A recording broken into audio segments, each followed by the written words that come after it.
Travel along, Catholic pilgrims, for 1 year as we read through St. Faustina's diary. Join me, Amy Thomas, each day for a short reading out of the diary which brought us a deeper understanding of Christ's divine mercy. Welcome, Catholic pilgrims, to day 218 of our readings from St. Faustina's diary. One of the most misunderstood parts of our Catholic faith is the papacy. Those outside of the Catholic Church just do not get why we have a pope. There are so many misunderstandings and downright lies about what the papacy is. And even Catholics sometimes do not fully understand the role of the pope, when he is infallible and when he is not. And so Sister Faustina today is saying some few words about the Holy Father. She is having a vision of the Holy Father saying Mass in Rome, and she feels as though she's attending both a Mass in her homeland of Poland and also in Rome, and she references the Holy Father. And then she also says a few things about St. Peter. So I thought today would be a good time to talk about the papacy, especially because it was one of the things that I did not understand when I was Protestant, and I often got into a lot of arguments with my husband about my misunderstandings. So that is what we'll be talking about today in Notebook 3, numbers 1043 through 1049. This day, the 23rd, that is, Tuesday of Holy Week, is a day on which the Lord has granted me many graces. Suddenly, God's presence took hold of me, and at once I saw myself in Rome in the Holy Father's chapel, and at the same time, I was in our chapel. And the celebration of the Holy Father and the entire church was closely connected with our chapel, and in a very special way with our congregation. And I took part in the solemn celebration simultaneously here and in Rome, for the celebration was so closely connected with Rome that even as I write, I cannot distinguish the two, but I'm writing it down as I saw it. I saw the Lord Jesus in our chapel, exposed in the monstrance on the high altar. The chapel was adorned as for a feast, and on that day, anyone who wanted to come was allowed in. The crowd was so enormous that the eye could not take it all in. Everyone was participating in the celebrations with great joy, and many of them obtained what they desired. The same celebration was held in Rome, in a beautiful church, and the Holy Father, with all the clergy, was celebrating this feast. And then suddenly I saw St. Peter, who stood between the altar and the Holy Father. I could not hear what St. Peter said, but I saw that the Holy Father understood his words. Then some clergymen whom I did not know began to examine me and to humiliate me, or rather, what I had written. But I saw how Jesus himself was defending me and giving them to understand what they did not know. Then suddenly I saw how the two rays, as painted in the image, issued from the host and spread over the whole world. This lasted only a moment, but it seemed as though it had lasted all day, and our chapel was overcrowded all day long, and the whole day abounded in joy.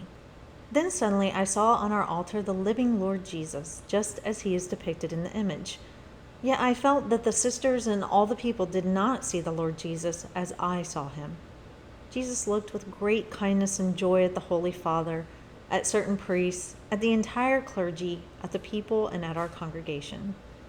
Then, in an instant, I was caught up to stand near Jesus, and I stood on the altar next to the Lord Jesus, and my spirit was filled with a happiness so great that I am unable to comprehend it or write about it. A profound peace as well as repose filled my soul. Jesus bent toward me and said with great kindness, "What is it you desire, my daughter?" And I answered, "I desire worship and glory be given to your mercy. I already am receiving worship by the institution and celebration of this feast. What else do you desire?" I then looked at the immense crowd worshiping the divine mercy, and I said to the Lord, "Jesus, bless all those who are gathered to give glory to you and to venerate your infinite mercy." Jesus made a sign of the cross with his hand, and this blessing was reflected in the souls like a flash of light. My spirit was engulfed in his love. I felt as if I had dissolved and disappeared completely in God. When I came to myself, a profound peace was flooding my soul, and an extraordinary understanding of many things was communicated to my intellect, an understanding that had not been granted me previously. I am immensely happy, although I am the least of all, and I would not change anything of what God has given me. I would not want to change places even with a seraph as regards the interior knowledge of God which He Himself has given me. The intimate knowledge I have of the Lord is such as no creature can comprehend, particularly the depth of His mercy that envelops me. I am happy with everything you give me. As I said in the beginning, one of the things that I did not understand at all when I was Protestant was the papacy. I thought that Catholics believed the Pope was on par with Jesus. I thought they believed he could never sin. I thought they believed everything that came out of his mouth was utterly perfect. And I just could not understand why they held him in such high regard. Any other person who was like trying to stand in for Christ or thought he was like Jesus was just an abomination to my mind. So when my husband and I were married, this is one of the things we would often fight about, or argue about, I should say, was the papacy. And oh my gosh, I would throw out all these things to my husband about the Pope, and he would always correct me, and every time he would just kind of steal away my thunder. I really thought I was going to, lay a blow to his Catholic faith by my very intelligent arguments that I was giving him. But I didn't. He actually put a blow to my pride as I learned how wrong I was in my thinking. The papacy is definitely one of those things that people outside the Catholic Church just do not understand, and even Catholics do not understand fully because they haven't been properly formed. So, a lot of people will say that Catholics just invented the papacy out of thin air, and that really didn't start until maybe the early Middle Ages. But that's not true.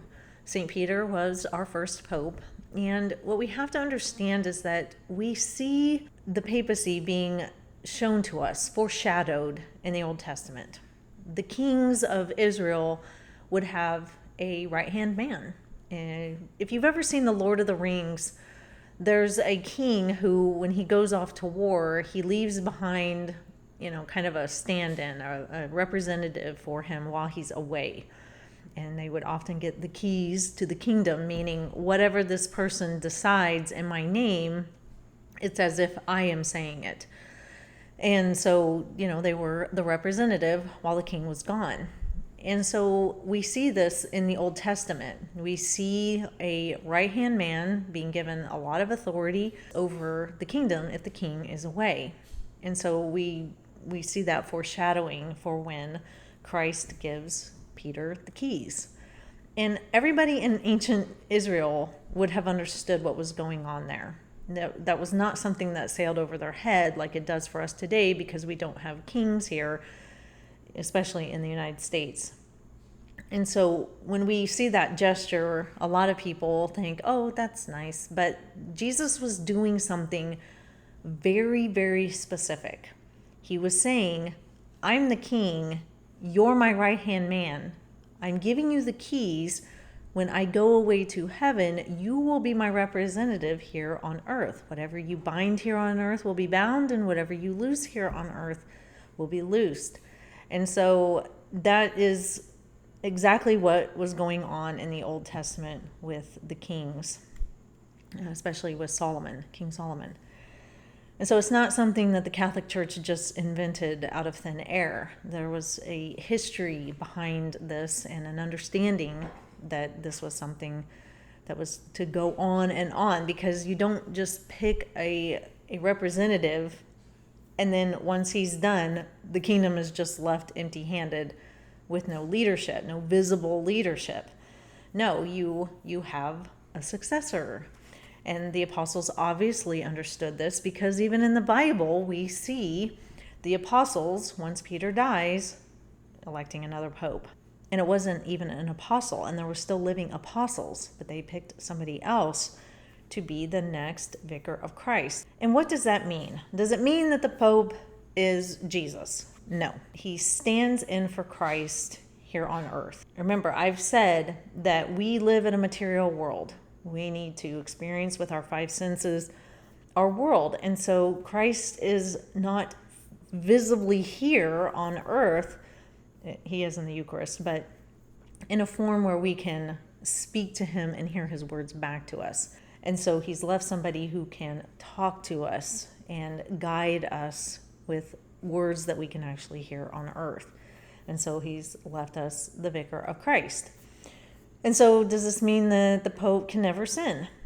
Absolutely not. Popes sin. That's why popes go to confession. They go to confession sometimes really regularly. I mean, I forget how often St. John Paul II went to confession, but it was really regularly. And so he wouldn't have done that if he didn't feel like he was sinning. So yes, popes are not perfect. They do make mistakes. They do sin. There's never been a tradition that says the popes are perfect.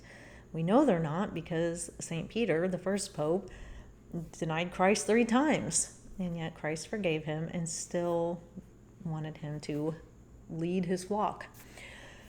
And so does that mean that everything that comes out of the Pope's mouth is infallible, meaning without error? No. There are only very specific times when the Pope is laying down something that is binding for all Catholics and that is infallible. And that's when he's speaking from the chair of Peter, the throne of Peter. And that doesn't happen all that often. If the Pope is, giving an interview, or if he's just even saying a homily, there can be errors in it, and we don't have to agree with everything he says. There have been really, really, really bad popes, but none of them led the church into heretical error. None of them did. Now, they led very sinful lives, and they were not good examples, and there was a lot of scandal, but they didn't lay down anything that was binding for us as Catholics that was in error. So there have been a lot of popes up and down the ages, some good, some bad, some amazing, who are saints. And there are some that, we don't always agree with what they say, and some that make us really mad with what they say. And sometimes we get scared that the Pope is going to just radically change the church. And, we fear that, we're going off the deep end. A certain Pope is not living up to what Catholics want. He's leading us astray. He's too modern. He's too secular. He's too liberal. He's too this or that. We have to remember that Christ promised that he would not let the church fall. And so we have to trust in that. Are we going to have popes that say wrong things? Yes. Are we going to have popes that the media absolutely loves? Yes. Are we going to have popes where the media takes their words and twists it every which way until it's like not even what the Pope said, and it makes the church come off looking like it's falling into error? Yes, that's going to happen. But we have to remember to trust, be calm, read things for ourselves so that we know exactly what is being said. Pray for our popes, most definitely, and trust that Christ will not let the church fall. So the reason I wanted to talk about this today is because Sister Faustina, she is having this vision where she is witnessing the Holy Father in Rome celebrate the Mass on the specific feast of the Divine Mercy, and she's, in her own congregation with her own Mass in Poland, but she's kind of simultaneously experiencing the Mass in Rome as well.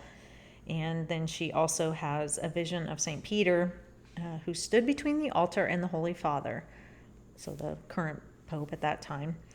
I could not hear what St. Peter said, but I saw that the Holy Father understood his words. So we really do have to pray for our popes. I mean, imagine leading over 1 billion people and trying to shepherd that flock.